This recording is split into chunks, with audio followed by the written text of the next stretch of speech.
there's a couple of things you need to consider in your pool maintenance program when you're using chlorinating liquid. First and foremost, if you're used to using chlorinating tablets, you have to apply liquid more often. So you're going to be applying it to the pool several times a week. You need to test your chlorine residual, and you need to be prepared to apply liquid in response to a low or approaching a low chlorine residual. Now, along with that, chlorinating liquid has some impact on your pool water chemistry. It has a very high pH, and it will drive the pH of your pool up on a regular basis as you add a lot of it over time.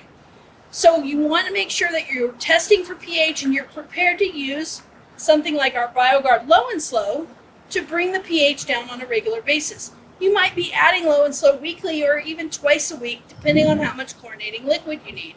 But make sure you are paying attention and balancing the pH. At a high pH, your chlorine gets lazy and it doesn't do the job you need it to do in the pool. So keep the pH in that 7.4 to 7.6 range that we ask you to do, and you'll find that your chlorine is the most efficient that it can be in that range. Now, along with that, chlorinating tablets, which you're probably used to, they go into the pool with their sunscreen already on.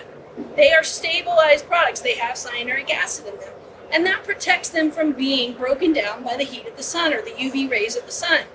Chlorinating liquid doesn't have its sunscreen, so you're putting it into the pool unprotected.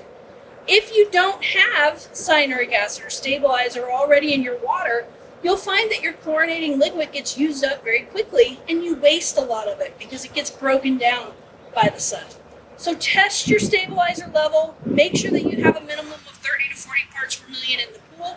If you don't, add stabilizer 100 to the water in order to establish that residual and provide the protection your chlorinating liquid needs in order to be able to stay in the water and sanitize.